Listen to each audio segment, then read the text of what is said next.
అంటే ఎక్కువ sea food concentration అంటున్నారు. సీ ఫుడ్ కాకుండా ఇంకేమేమి ఎట్లాంటి ఫుడ్ ఉంటుంది? సీ ఫుడ్ కాకుండా కొంచెము తందూరి స్టైల్, ఇండియన్ స్టైల్లో కొన్ని లిమిటెడ్ డిషెస్ ఉంటాయండి. ఓకే. చిన్నపిల్లలకి వాళ్ళకి ఏమన్నా కావాలంటే కొంత చైనీస్ వెరైటీస్ ఏమన్నా చాలా లిమిటెడ్ పోర్షన్స్లో ఉంటాయి. ఎందుకంటే పిల్లలు ఇబ్బంది పడకుండా వాళ్ళకి నచ్చినట్టుగా ఉండాలనే ఉద్దేశంతో కొంత లిమిటెడ్ మెనూ అది కూడా పెట్టడం జరిగింది. బట్ మెయిన్లీ మన స్పెషాలిటీ వచ్చేసి అయితే తెలుగు స్టైల్ సీ ఫుడ్ అండి. దాంతో మనకి నాన్ వెజ్ థాలీ దగ్గర నుంచి వెజిటేరియన్ థాలీ, మన దగ్గర Monday to Friday vegetarian thali and non vegetarian thali ఉంటుంది. ఓకే. వీకెండ్ అయితే నాన్ వెజిటేరియన్ థాలీ కూడా దొరుకుతుంది మీకు లంచ్కి. అంటే బ్రేక్ఫాస్ట్ కానీ టిఫిన్స్ కానీ ఎట్లాంటివి ఏమన్నా? బ్రేక్ఫాస్ట్ రీసెంట్గా స్టార్ట్ చేసామండి.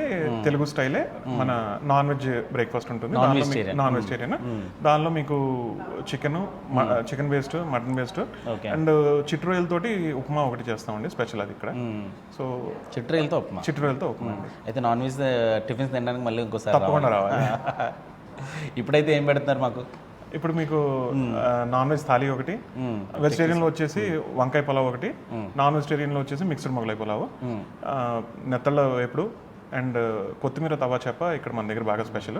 దాంతోపాటు ఐటమ్స్ అన్ని చిట్రోయలు చిట్టి పీతలు కూడా ఉంటాయండి. ఓ సూపర్. ఎక్కువ సీ ఫుడ్ మీద మాత్రం కాన్సన్ట్రేషన్. అవునండి.